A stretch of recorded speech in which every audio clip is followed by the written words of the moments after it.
Hello दोस्तों, स्वागत है आपके अपने यूट्यूब चैनल रैंक वन पर। आशा करते हैं आप सब लोग अच्छे होंगे और अपनी प्रिपरेशन में अच्छे से लगे होंगे। अगर आपने भी आरआरबी ग्रुप डी का एग्जाम दे दिया है तो आप भी बस इसी चीज़ का इंतजार कर रहे होंगे कि आखिरकार इसकी कट ऑफ क्या रह सकती है, जिससे कि हम इस भर्ती के अंदर काउंट हो जाए और हमारा सिलेक्शन इस भर्ती में हो जाए। तो आप निश्चिंत रहिए, हम इस क्लास में एक एक पॉइंट समझेंगे और आपके मन में जो भी डाउट उठ रहा है हम कोशिश करेंगे कि आपके सारे मन के डाउट इसमें क्लियर कर दें, क्योंकि आपने एग्जाम दे दिया है और आप भी अब नर्वस हो रहे होंगे कि आखिरकार कितनी इसकी कट ऑफ रह सकती है, जिससे कि हम इस भर्ती के अंदर काउंट हो जाएं। तो हम इस क्लास में एक एक पॉइंट समझते हुए चलेंगे और आपको भी एक एक पॉइंट बताते हुए चलेंगे कि आखिरकार इसकी कट ऑफ क्या रह सकती है। हम इसमें जानेंगे कि कौन से रेड जोन रह सकते हैं और कौन से ग्रीन जोन रह सकते हैं, और इसमें क्या बच्चों की अटेंडेंस रही है और बच्चे कहाँ तक अटैम्प्ट करके आ रहे हैं। हर एक क्वेश्चन का जो आपके मन में उठ रहा होगा उसका इसी क्लास में हम जवाब देने की या इसमें ही हल करने की कोशिश करेंगे। और लास्ट में हम कट ऑफ बताएंगे। अगर आपके उस रेंज में नंबर आ जाते हैं तो आप 100% श्योरिटी के साथ कहते हैं कि आपका सिलेक्शन ग्रुप डी के एग्जाम ग्रुप डी में हो जाएगा और आपकी भी इस बार रेलवे की फैमिली में सिलेक्शन हो जाएगा। तो अगर आप हमारे चैनल पर नए हैं तो हमारे चैनल को सब्सक्राइब कर लेंगे, क्योंकि हम ऐसे ही रेलवे से जुड़ी हुई हर एक अपडेट अब तक सबसे पहले लाते रहते हैं और सटीकता से आपको हर एक चीज़ का एनालाइज करते रहते हैं। तो शुरुआत करते हैं आज की इस महत्वपूर्ण क्लास की।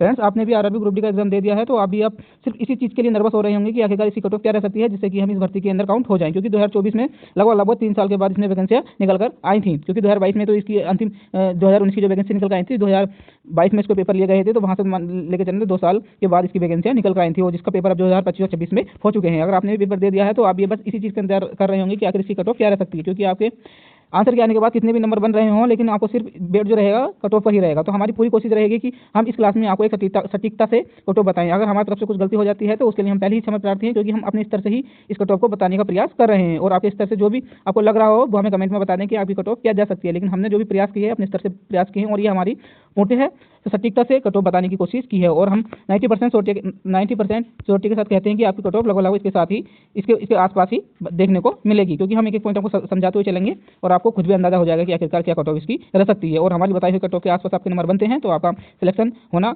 100% श्योर है। तो शुरुआत करते हैं आज की इस महत्वपूर्ण टॉपिक्स की। जैसे कि आपको पता है, सबसे पहले आपको हम हार्ड और इजी शिफ्ट के बारे में बताएंगे कि इसमें हार्ड और इजी शिफ्ट कौन सी रही है, और टॉप अटेम्प्ट जो बच्चों का रहा है पेपर पे वो कितना कहाँ तक करके आ रहे हैं, और टोटल अटेंडेंस क्या रही है बच्चों की, इसके बारे में हम इसमें जानकारी देंगे। और फाइनल कट ऑफ के बारे में तो जानकारी देंगे। हम बता दें आपको फ्रेंड्स, 2024 में जो वैकेंसी आई थी, सबसे पहले आपको वैकेंसियों का डाटा पता होना चाहिए, क्योंकि आपको सबसे पहले यही पता होना चाहिए कि आप कितनी वैकेंसियों में फाइट कर रहे हैं। तो इस बार की जो वैकेंसी निकल कर आई थी वो 32,438 पद निकल कर आए थे, वही आपको मालूम है ये। और इसमें जो फॉर्म भरे गए थे ये बहुत हैरान करने वाला डाटा सामने आया था। 1 करोड़ 8 लाख के आसपास इसमें फॉर्म भरे गए थे। लेकिन आपको पता है 10वीं क्लास भर्ती थी, इसमें सारे वो बच्चे फॉर्म भर देते हैं जिसने 10वीं की मार्कशीट ले रखी है, और कंपटीशन लेवल ये नहीं रहता, इससे बहुत ज़्यादा कम हो जाता है। तो आप इसे मत घबराइए कि 1 करोड़ 8 लाख फॉर्म है तो कंपटीशन भी बहुत हाई रहा होगा। हम नीचे बताएंगे कंपटीशन इतना नहीं रहा है, इससे आप बिल्कुल ना घबराएं। आगे चलते हैं। आगे सबसे पहले आपका बहुत से बच्चों का कमेंट रहता है और बहुत से बच्चों का यही सवाल रहता है कि सर हमें पहले ये पता चल जाए कि कौन सी हम हार्ड शिफ्ट में बैठे हैं या इजी शिफ्ट में बैठे हैं। तो फ्रेंड्स, आपको बता दें, ऐसा कोई भी टीचर इतना सटीकता से कोई नहीं बता सकता कि कौन सी हार्ड शिफ्ट रही है और कौन सी हार्ड शिफ्ट नहीं रही है। अगर आंसर की आ जाती है उसके बाद अगर आप थोड़े बहुत बच्चों का आंसर के आने के बाद डाटा पता चल जाता है तो उससे तो कोई 100% रियल डाटा के साथ अगर कोई बच्चा अपना कमेंट में बताता है तो उसके बाद भी 50% चांस ही रहते हैं कि कौन सी हार्ड शिफ्ट मानी जाए, कौन सी इजी शिफ्ट। तो फ्रेंड्स, ऐसा कोई टीचर नहीं बता सकता कि कौन सी इसमें हार्ड शिफ्ट थी या कौन सी इजी शिफ्ट थी। ये आपको भी पता है, चाहे आप अच्छे खासे तैयारी कर रहे हैं, आपको भी पूरी नॉलेज होगी इस चीज़ के बारे में कि ऐसे बताओ कौन सा टीचर ऐसा बता देगा कौन सी इसमें हार्ड शिफ्ट आई है और कौन सी इजी शिफ्ट आई है। जो कि रेलवे के पास पूरा डाटा रहता है। रेलवे ऐसे तो नहीं है कि वो सार्वजनिक कर देगी, लेकिन वो आंसर के आने के बाद कुछ बच्चों से पता करने के बाद ही बता सकते हैं। लेकिन अभी भी आपको यही लगता है कि आप हार्ड या इजी शिफ्ट में होने के बाद में आपको सिलेक्शन होना अनिवार्य है, तो ऐसा नहीं है। आप केवल अपनी मेहनत पर विश्वास करिए। अगर आप अच्छे नंबर गेन कर लिए हैं तो आप निश्चित है कि इस भर्ती में आप सिलेक्शन हो जाएंगे। तो हम इसमें हार्ड और इजी शिफ्ट का कोई भी टीचर नहीं बता सकता कि कौन सी इसमें हार्ड शिफ्ट रही है, कौन सी इजी शिफ्ट रही है। ये केवल रेलवे के पास डाटा रहता है और वही उसको कौन सी हार्ड शिफ्ट है और कौन सी इजी शिफ्ट है ये कट ऑफ आने के बाद ही पता लगता है, जब नॉर्मलाइजेशन बच्चों को मिल जाता है। तो फ्रेंड्स, ये तो आप अगर कोई से भी चैनल पर आपको ये दिखाई जा रहा है कि हार्ड और इजी शिफ्ट हम बताएंगे तो बिल्कुल रॉन्ग है। ऐसा कोई नहीं बता सकता कि हार्ड शिफ्ट कौन सी रही है और इजी शिफ्ट कौन सी रही है। हमने पहले आपको क्लियर करते हैं, क्योंकि आप बहुत से बच्चे बोलेंगे कि सर हमें बता दीजिए हम हार्ड शिफ्ट में हैं या इजी शिफ्ट में हैं, तो ऐसा कोई टीचर नहीं बता सकता है।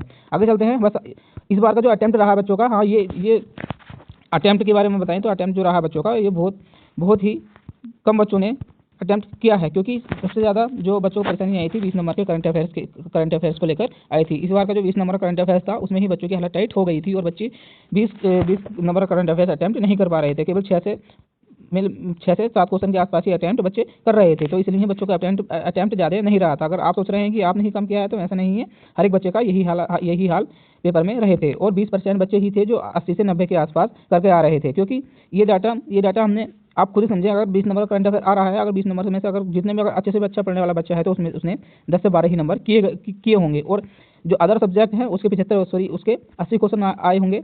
अगर 80 में से 80 नहीं कर पाएगा, कम से कम ज़्यादा में तो 15-20 क्वेश्चन तो इसमें से छूट जाते हैं। 15 क्वेश्चन तो आसानी से बच्चा छोड़ ही देता है, तो भी 70 से 80 के बीच में ही टोटल अटेम्प्ट तो बच्चे का रहा होगा। आपको हमने पूरी रीजन के साथ बता दिया है कि 70 से 80 के बीच में अटेम्प्ट रहा होगा, लेकिन फिर भी हम मान के चलें कुछ बच्चे अपर लेवल के होते हैं जो अच्छे खासी तैयारी करते हैं, तो भी वो 80 से 90 के बीच में ही अटेम्प्ट कर रहे होंगे। मैं अटेम्प्ट की बात कर रहा हूँ, और ना तो सारे बच्चे 68 से 75 के बीच में ही अटक गए थे, क्योंकि एवरेज बच्चा जो होता है उसने, आपको पता है एवरेज बच्चा जो होता है और 80 नंबर का जो हमारा करंट अफेयर को छोड़ जो आ रहे होंगे उसमें से केवल 60 से 70 ही अटेम्प्ट वो बच्चा कर रहा होगा अटेम्प्ट, और 3 से 4 क्वेश्चन उसके करंट अफेयर के अटेम्प्ट कर रहा होगा। तो आप इसी अंदाजे से हमने माना 8 क्वेश्चन भी अगर वो जीके जीएस में कर लेता है तो भी 68 से 75 के आसपास ही वो नंबर बना रहा होगा। तो आपको अटेम्प्ट का पता चल रहा है कि कितने बच्चे कहाँ तक अटेम्प्ट कर पा रहे होंगे। आई होप आपको यहाँ तक वीडियो समझ में आ रही होगी और आपको भी पता लग रहा होगा कि क्या ग्रुप डी के बच्चों की कंडीशन रही है। आगे चलते हैं। आगे टोटल जो अटेंडेंस रही है इस बार की, आपको पता है इस बार के बच्चों ने बहुत पेपर छोड़ा है, क्योंकि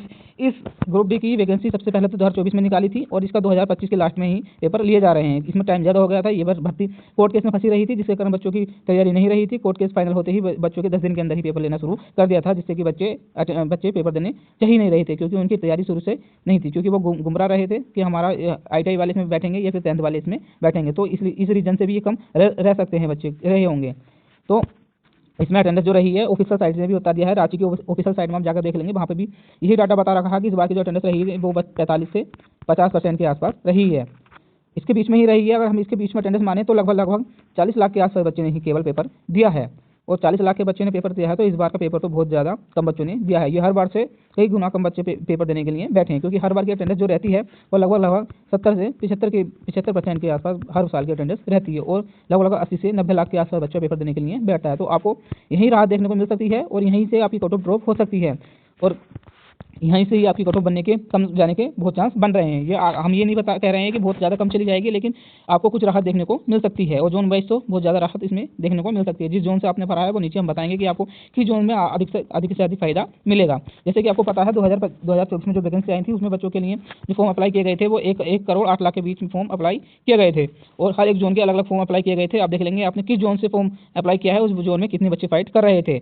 आपने अगर अहमदाबाद से फॉर्म अप्लाई किया है तो अहमदाबाद की अपने सारे फॉर्म यहाँ पर दे दिए हैं बच्चे ने कितने अप्लाई किया है, तो आप यहाँ से अपनी उसमें कैटेगरी में देख लेंगे। ऐसे ही हर एक जोन की हमने यहाँ पर दी। एक जोन बताने से तो बहुत लंबी वीडियो हो जाएगी, इसलिए हमने यहाँ पे आप रोक के खुद देख लेंगे वीडियो कि किस जोन से आपने भरा और कितने बच्चे यहाँ पे फाइट कर रहे हैं। अब नीचे चलते हैं। इस बार की जो डिस्ट्रीब्यूशन वैकेंसी का हुआ है कि किस जोन से कितनी वैकेंसी दी हुई है वो हमने नीचे चार्ट दे दिया है, उसमें आप देख लेंगे।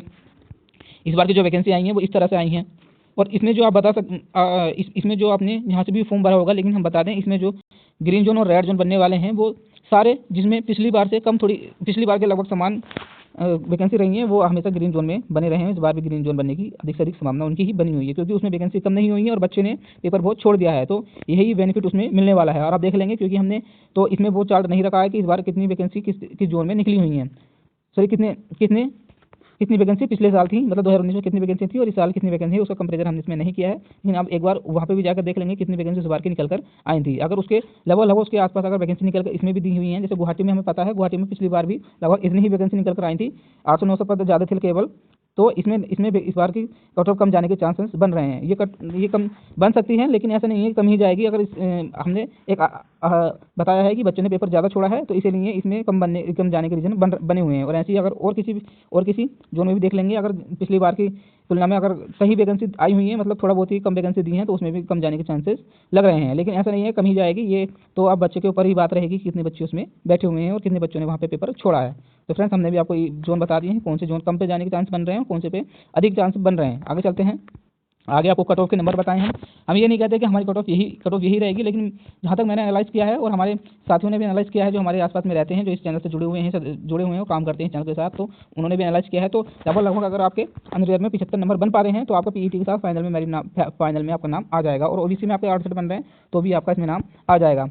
और SC में आपके अगर 65 नंबर बन रहे हैं तो आपका भी पीईटी और फाइनल मेरिट के साथ नाम आ जाएगा। ऐसे ही अगर एसटी में आपके 62 बन रहे हैं तो भी आपको फाइनल मेरिट के साथ साथ पीईटी में भी बुला लिया जाएगा और ईडब्ल्यू 60 अंक पे आपका सिलेक्शन हो जाएगा। हमने आपको कट ऑफ बता दी है, ये हमारी कट ऑफ रही है। अगर आपके नंबर इसके आसपास बन रहे हैं तो आप निश्चिंत रहिए, आपका सिलेक्शन इसमें होने वाला है और आप भी रेलवे की फैमिली में शामिल हो जाएंगे।